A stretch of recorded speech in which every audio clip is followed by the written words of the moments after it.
Yo, shalom, shalom, shalom, family. Good morning, good evening, good afternoon, good night, good day. Welcome back to another episode of Invest in Yahuah.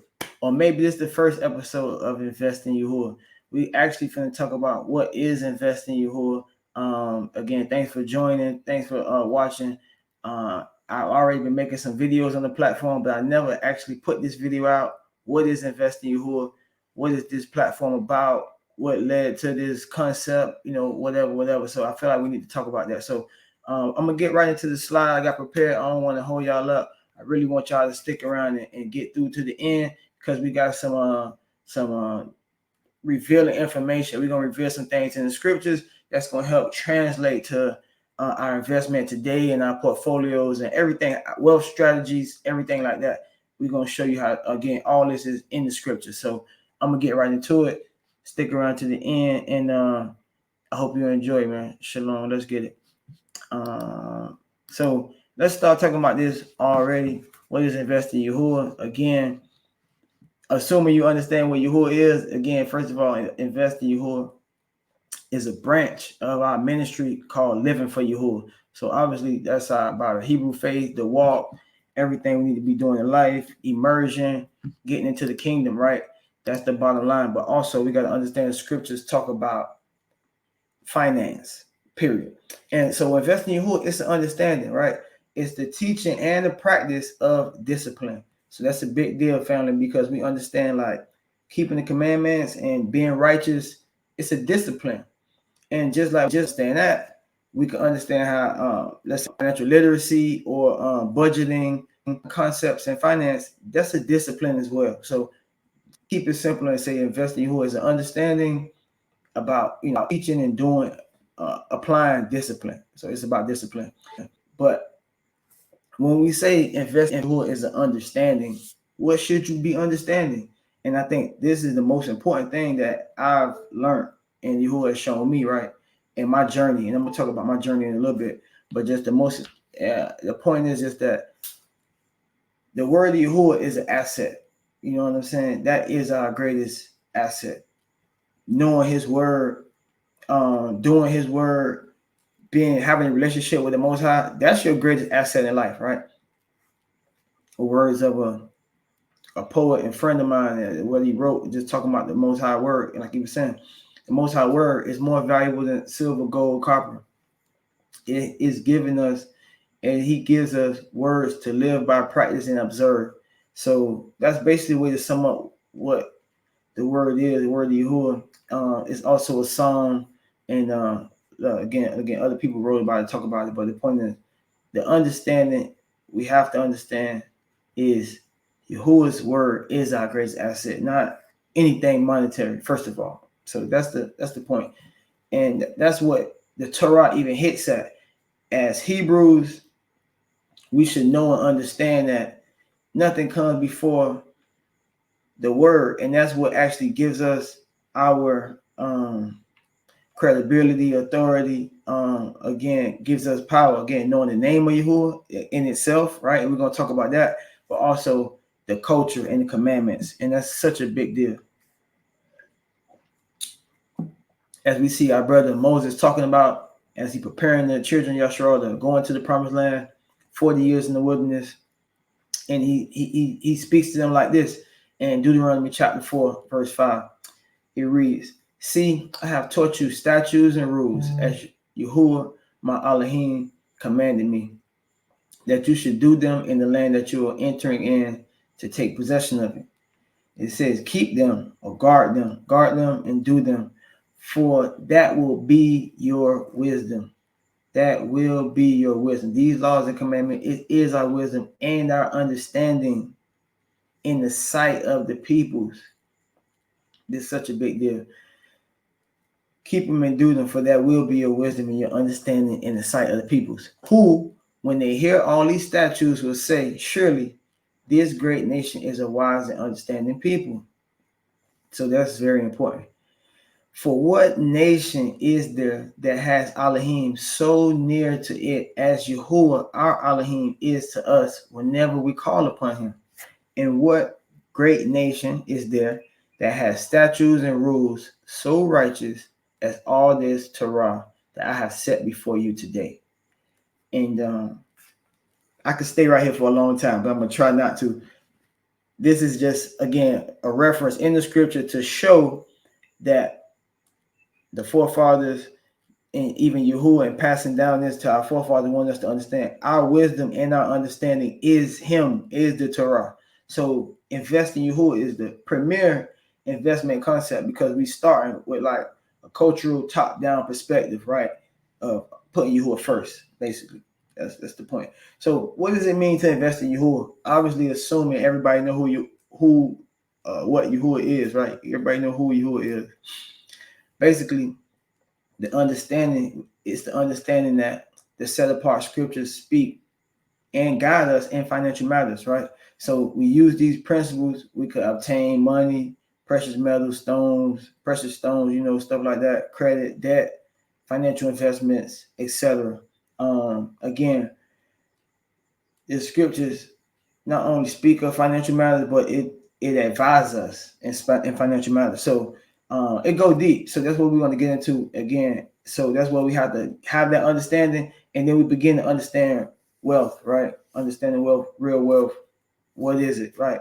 And that's what we're going to eventually get to when talking about money, because we have a fiat currency system today, going into a cryptocurrency system. But what our forefathers used, what was our heritage, right? Our heritage was kasaf, what they call money in the scriptures, but in Hebrew is silver, right? So silver is the biblical money, silver and gold, right? So that's a foundational understanding, right? As far as cultural applications go to these financial matters, we heavily invested in crypto, fiat currency, or cultural currency, right? Silver, gold, real estate, certain things like that. So it's all about again, the understanding, right?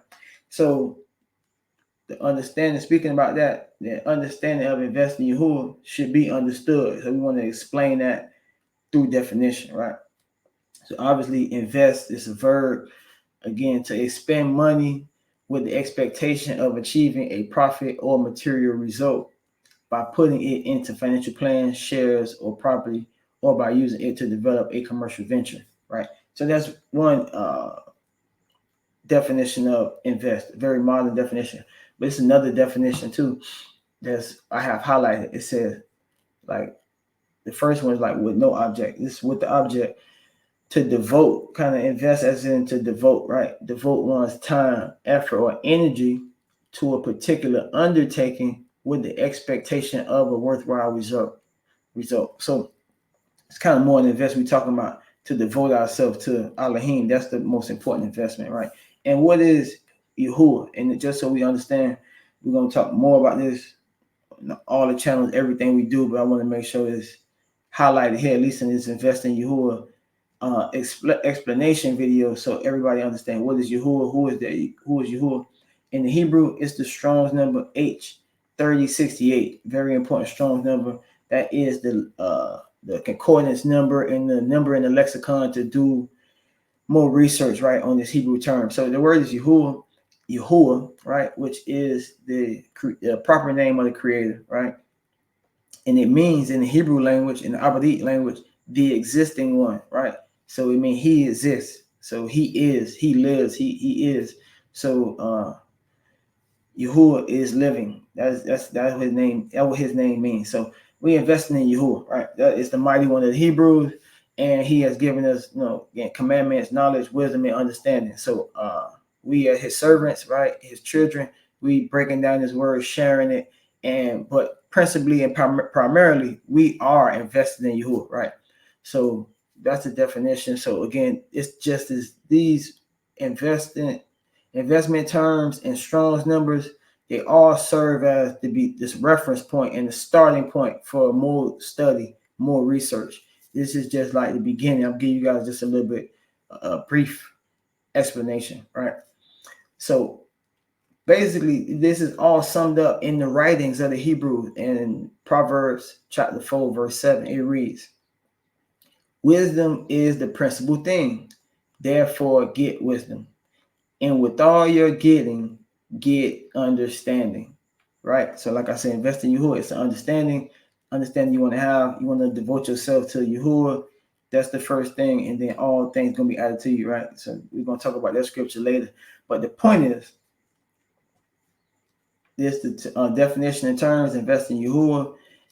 The main thing is getting the understanding, and we're going to talk more about how this clashes with and how this meshes, right, and relates to modern financial terms and understanding as well. So what's in it for you? Let's get to that. Off the rip. So Invest in Yahuah is a series based around finance from a scriptural point of view. You got the definition, makes sense. Invest in Yahuah. We will be discussing financial literacy as I share the lessons that I've learned from studying and experience, right? Enabling everyone to be financially free in the name of Yahushua, right? Because that's definitely the goal of the redemption, of breaking the chains of sin and slavery and bondage. Literally, we could be financially in bondage as well, right? That's what debt is. That's why we have, again, culture and commandments around that. So it's important to understand that we need to be aiming to be financially free as well, and free in the name of Yahushua. Like, again, using these Hebraic ancient cultural concepts, right? And the whole goal of this, what's in it for you, what I expect from me talking about these things is for others to be able to learn the very practical steps that lead to financial diligence, financial literacy, and of course, like we say, freedom. That's the ultimate goal, financial freedom, right? So the objectives for investing in Yahuah are for people to learn the simple aspects of finance, like budgeting, goal setting, right? Saving, understanding debt, investing, etc., etc. And again, all these concepts and principles in the scriptures as well. So we're going to talk about that. The writings in scripture that concern finance, and it's a lot. So many financial scriptural references that's what made me have to put this concept in its own platform, because finance is totally separate from a lot of other things, maybe like travel or whatever, or different stuff like that. Just breaking down the language and the keywords is important too, but finance is important because it's a bondage and a stronghold of the enemy have on our people. So it's a lot of scriptures that talk about finance, and getting into this, we see a lot of them found in what we call Proverbs or Mashali, right? And we're going to talk about that as well. Who wrote this and the mindset they was in when they wrote it. But the point is, the scriptures talk about all this stuff. It said, for advice, it's the wisdom and the guidance, right? My son, if you be surety, and this is KJV, King James Version, excuse the English, but it says what it says, pretty basic to understand.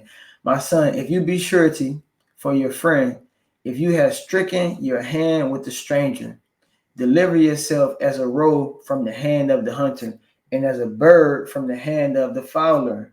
Okay. Which basically, again, talking about debt, we need to be fleeing from debt. We need to be trying to rid ourselves from not only debt, which is surety.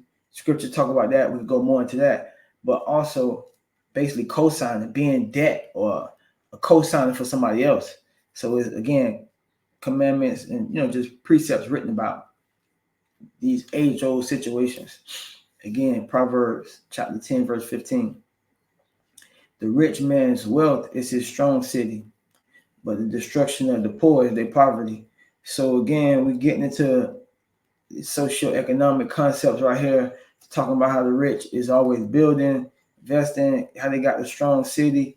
Even these terms, rich and wealthy and wealth, again, debt, all these terms. In another lesson, we're going to go deeper into all these terms and see what the scripture has to say about them, how they define these terms. But the fact that these terms are in the scriptures and giving us these socioeconomic dynamics back then, economic situations and terms, is all important. All right. Again, Proverbs or Mashali. We're going to talk about Mashali, chapter 13, verse 22. It reads, a good man leaves an inheritance to his children's children, but the wealth of the sinner is stored up for the righteous. Right. Again, talking about the wealth. What is that? It's talking about inheritance, right? Which is basically like That's like a wealth strategy. It's talking about leaving something for your children. All these things the scriptures cover that was these people's culture. So we need to go more into that, right? That's financial strategy as well, right? Talking about estate planning and stuff like that. It's referenced in scripture, but we don't really look at it through that dynamic, right? But it's important. Again, now we got a nuance to the whole investment wealth scenario, because now the scriptures tell us the wealth of the sinner is stored up for the righteous. So we bring in the scriptures and the commandments as well, because they saying it's a benefit, a monetary gain, right, to be had for being righteous. So that's a whole other thing, the promise and the covenant, right?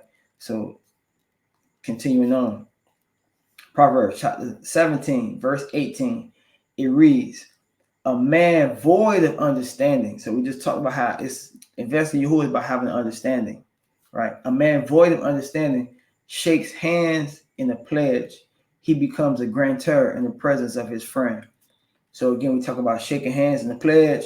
The pledge is another way to say surety, which is another way to say debt, which is another way, again, they're talking about either way, what they're saying about you becoming a co-signer for your friend, or your friend is there as a witness while you pledge yourself into debt, and you leverage your assets, or you pawn items or whatever, you put items up for pledge in a debt, all these financial situations, terms, they closing on property deals and different possession of deals and stuff, the same way we did with contracts and witnesses. And this is age-old concepts, right? Age-old concepts. So again, say he becomes a grantor in the presence of his friend. So again, talking about the debt strategy and understanding debt, pretty much, period, is all in scripture. That's what we have to understand. All right. Again, continuing on in Proverbs, Mashali, it say the rich rule over the poor. Again, social economic dynamics in the scriptures, and the borrower is servant to the lender. So both of these terms is how we got to highlight and go into these terms in different videos, like what's this word for borrower, how the scriptures define that, the word for lender, how the scriptures define that, the customs around these terms and actions, all very important. This is one of my favorite scriptures right here. It's really a scripture that really put the icing on the cake for me, as far as seeing the scriptures, seeing finance through scriptures, right? Because this is something I used to do all the time. I still budget, and I love the budget, but seeing this mentioned in scripture was important. This is the Mashiach talking, right? And he's talking to his taught ones about planning, basically about planning. And what he's saying is, for which of you intending to build a tower does not sit down first and count the cost, whether he has enough to finish it? And not only talking about planning and counting, but it's talking about budgeting. So I know for me in my financial journey, getting financial free, budgeting was everything. Knowing where my money was going and how before I can invest it, you got to budget it. And you got to literally, like you say, sit down and count the cost. And that's so true. It's an age-old thing. And it just show you none of this financial information anybody's spitting out these days is new. It's rooted in age-old wisdom, practices, techniques, and discipline. So that's what investing Yahuah is about. Like that, we stand on these discipline, right, from the scriptures, right? And the last scripture, well, again, it's talking about finance, but it's a way we gotta have an understanding about it is 1 Timothy chapter 6, verse 6. And what it says is, with reverence it's a reverence, but reverence with contentment is great gain. And the way how you can look at reverence, because it's a New Testament, so it's coming off of Old Testament concept, is like reverence is like set apartness, righteousness. So let's say righteousness. Righteousness with contentment is great gain. And some versions say it's the greatest gain. So what that means is that even besides the money, not even worry about money or material wealth. Again, investing in Yahuah, being righteous and being content with whatever he give you, that's the greatest win right there. Nobody can't own you. You're not selling your soul. Contentment with righteousness is the greatest gain. So I would love to put finance through these scriptural lenses, because it really puts you in the perspective of where you need to be at, as far as how our culture was, how our ancestors was, and being a humble investor, basically. All right. So continuing on, the point is, who would have knew that the scriptures talk about all this stuff, right? The scriptures talk about money. They talk about financial literacy, economics, budgeting, investments, wealth strategy, cash flow, acquiring credit, talk about getting out of debt, mortgages, loans, pawning, pledging, all that. It all has more to do with the scriptures than you would imagine. You see what I'm saying? Like we say, it's a get with all you get and get an understanding. So basically, it's a wisdom is the principal thing. In all you get and get understanding. Understanding the wisdom. Now people are gonna be talking about financial literacy. Oh, you need financial literacy, financial literacy. But really, they have financial literacy, but the term they used was wisdom and understanding. So we touching on financial literacy right now, but in the scriptures they call it wisdom and understanding. You see what I'm saying? And the whole point is discipline is the key. The key is being disciplined. Just like we keeping the word, keeping his commandments, we keep our budget. The same discipline, right? So discipline is the bridge between goals and accomplishment, and discipline is key, and that's how we live, right? And that's the whole point as Hebrews, right? And so to bring it back to the scripture, how this affect the community of Yahuah, that is why we learn from what we read, right? Proverbs chapter 25, verse 2. Read it. So it's the esteem of Elohim to conceal things. So this wisdom, it ain't for everybody. Like they say, fools don't know this, babies don't know this, but we learn these things, financial literacy, diligence. We learn this as we become men, as we grow, right? So it's the esteem of Elohim to conceal things, but the esteem of sovereigns, kings to search it out. And you got to be sovereign in your mind when you're investing, right? So, but we talk about sovereigns, you don't get no great example, right? Then King Solomon, the greatest king of Yahuah, right?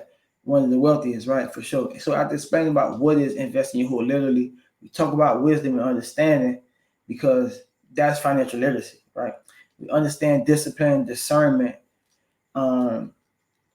We got to talk about Solomon, right? Because he, the one who wrote most of these Psalms, and the proverb, he wrote the proverb. And so we don't see a lot of financial wisdom, like basically telling you, do this with your money. But in the Psalms, you see, in the Proverbs, we see that. And the point is, we got to understand, being from this a branch of living for Yahuah, right? So we breaking down Hebrew words, we well acquainted with the Hebrew. So Proverbs is not the best way to describe these book of writings, right? Best way to describe it is mashal or mashali. So mashal is a riddle. It's a riddle. So you could put finance in that same category. It's like understanding debt and interest payments and all this stuff. For most people, it's a little bit of a challenge. It could be a riddle sometimes, just understanding amortization or whatever it may be, contracts, whatever it may be, contingencies, all this stuff. It may be a riddle. But not only that, it was just even deeper that in the Hebrew concept of a mashal is like a riddle, a parable, a dark saying. Just like when he talks in Mashiach, they say, he's saying, I'm telling my disciples certain things, but to the masses, I'm speaking parables, right? So understand finance can be like that. But mashali is the Hebrew word and the term for what they call Proverbs. But Solomon was one of the greatest, smartest men in Yahuah, right? So we got to learn from him. But in his first mashal, or riddle proverb, he explained some things about, again, financial literacy, if we want to look at it through that lens, but wisdom, understanding, discipline. We keying in on discipline. Okay, let's read. Mashali, chapter 1, verse 1. We read in verse 1 through 9. It says, the mashal, or the riddles, or the proverbs of Solomon, the son of Dude. Dude is David. They commonly called David. Hebrew, it's a U, just like Yahuah, Jerusalem, Yahshua. Dude, like Dude was my car. That was his name. Sovereign Dude, King Dude, David. All right. So his son was Solomon. Dude and Solomon. The word dude is found written two ways in Hebrew. D-U-D and D-U-Y-D. It's been found two different ways in the Hebrew. Dude or do-weed. Do-weed. If you put a Y in there, because the Y make an E sound. So that's how we say do-weed. But dude was the weed. That's a whole nother conversation. But we're talking about King Solomon, who was the son of, who's commonly known as David. Okay. These are his writings. The mashal, the proverbs of Solomon, the son of Dude, sovereign of Yahuah. What is this stuff for? for knowing wisdom and instruction, for perceiving the words of understanding. I don't want to talk too much, but you could break that all those keywords down later. For receiving the discipline of wisdom, righteousness, and right ruling and straightness. So these proverbs were written for giving insight to the simple, knowledge and discretion to the youth. So he writing little raps, poems, but he put in wisdom and knowledge in it, even financial knowledge and wisdom for us to understand. Put simply, it says the wise one will hear and increases learning, and the understanding one gets wise counsel. Okay. For understanding a riddle or a proverb, a mashal, right? For understanding a proverb, that's why he's writing these things. For understanding a proverb and the interpretation, the words of the wise and their riddles. So I hope from reading verse 1 in chapter 1, you really understand the rest of the proverbs, because he's explaining why he's writing it, what he's writing, right? The whole point is this: the fear of Yahuah is the beginning of knowledge. So before I get on here, I ain't talking about candlestick charts, investing in bonds, international real estate. You feel me? We ain't finna get on here and go deep into what invest in Yahuah. The fear of Yahuah is the beginning of knowledge. I can give you all the money. I can have all the, it don't matter how much money I got, how much money I don't got, how much money you got, your mama got, your daddy got, it don't matter. The fear of Yahuah is the beginning of knowledge. Fools despise wisdom or financial literacy, right? And discipline. Okay, all this, you can break all this down and just read it every day of your life, and it still is gonna get deeper every day. So it say, my son, heed the discipline of your father, right? So listen to the discipline of your father. Who is the father? Yahuah, right? And forsake not the Torah or the law of your mother, right? These the laws of Yahuah, the commandments, but again, universal principles. It say the earth is founded on these covenants, these commandments and stuff, but we got universal principles again, like the bar and the lender. Who gonna be slave to who? Is certain things that are eternal principles. So when they say don't forsake the Torah, the laws of your mother, is not just the Torah, but also we could even apply this to finance, right? Certain laws are finance laws too. For they are ornament of grace to your head and a chain about your neck. Again, so it's ornaments on you. It's like literally, it's a Hebrew idiom. I mean, like these things gonna be with you on your mind, right?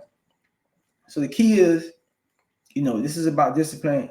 Much sovereign Shalomah, Malak Shalomah, he talked about this. Mashali talked about this in the Proverbs.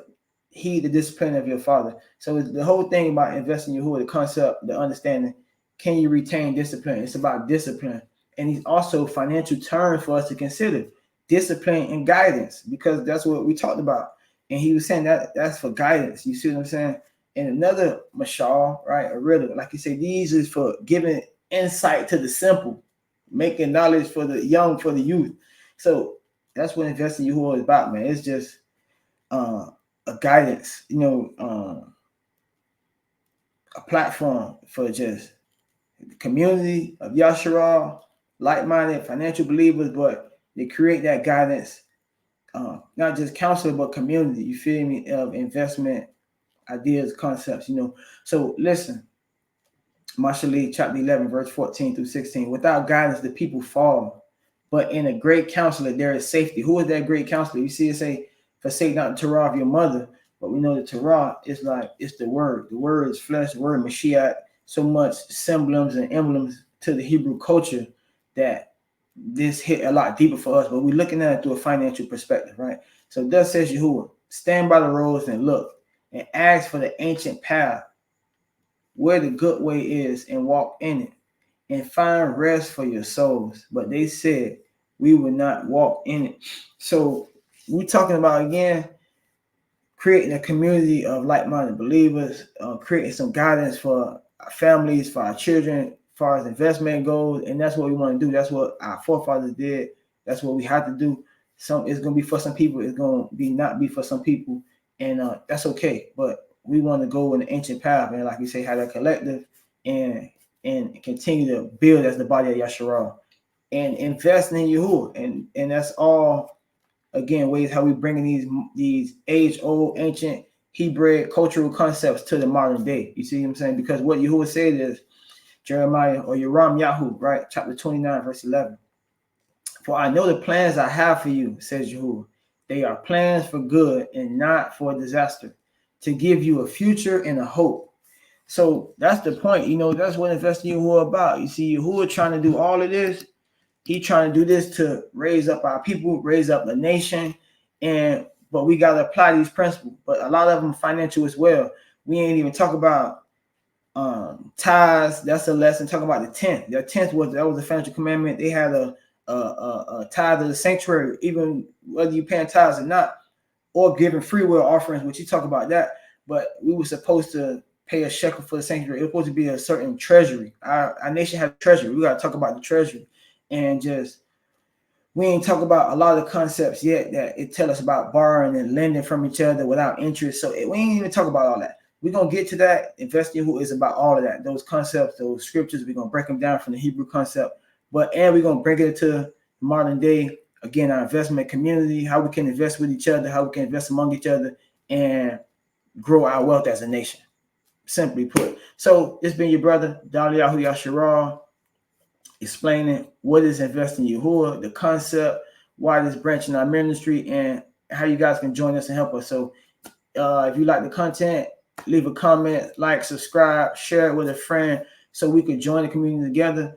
We building our community. We doing Patreon. Y'all work with us through the Patreon, but we got live streams, investing in Yahuah, Twitch, and we giving out financial, not just, we doing consultations as well. We could do a personal one-on-one consultation, but also we want to give out investment guidance and knowledge. We talking about, again, increasing the financial discussion in the community. So that's why we're doing the analysis, the market analysis, portfolio review, whatever it may be, any other investment opportunities we have, we're going to pass through the channel and through the community. And that's how we come together. That's how we invest. And that's the whole point. And I think, again, the collective investment is the greatest opportunity we have as a nation to just put our minds together. So looking forward to that gathering and the rising of Yahshua. So it's been your brother, Yahuah, with Investing Yahuah. Catch y'all in the next one, man. Shalom.